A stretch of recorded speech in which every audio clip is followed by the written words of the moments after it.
नमस्कार मित्रांनो, Paru 1 April प्रोममध्ये oily आणि सगळे पारूची वाट बघत असतात. पण तेवढ्यात आदित्य येतो आणि म्हणतो, नाही येणार पारू.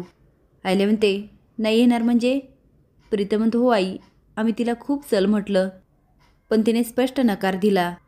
आदित्य म्हणतो, मान्य आहे, माझी चूक झाली, पण मी माफी पण मागितली ना. आयल्या म्हणते, आदित्य तू शांत हो. मारुती, पारूला फोन लाव आणि स्पीकरवर टाक. गणी पारूला म्हणत असतो, आता कशाला रडतीये? आदित्य सर आणि प्रीतम सर सगळी कामं सोडून तुला घ्यायला आले आणि तू काय केलं? गेलीच नाही. पारू डोळे पुसत असते. तेवढ्यात फोन येतो. ती बाचा फोन. गणी म्हणतो, बघ आता बा बी ओरडणार. टाक टाक, स्पीकरवर टाक. पारू म्हणते, बा. आयल्या म्हणते, पारू तू का नाही आलीस? पारू म्हणते, दिव्याई तुम्ही? ती म्हणते, हो मी बोलते.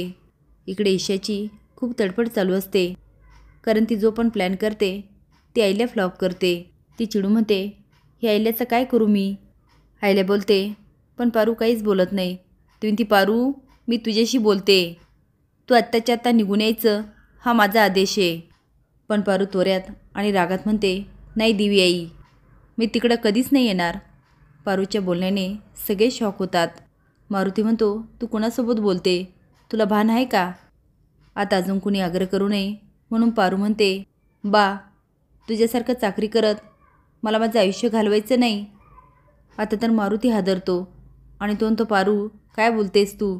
ती म्हणते, होय बा, मी तिकडं आले, मला असं वाटलं होतं मी अगदी सुखात राहील, पण काय झालं, मी नोकर म्हणून काम करते आणि मला नोकर म्हणून काम नाही करायचं. हे बघ बा, तू आग्रह करू नको, मी येणार नाही म्हणजे नाही. आता तर आयल्याची पण बोलती बंद होते. तुम्हाला काय वाटतं, पारू योग्य करते की अयोग्य? हे कमेंट बॉक्समध्ये नक्की सांगा. नवीन अपडेट जाण्यासाठी लाईक आणि सबस्क्राईब करा. धन्यवाद.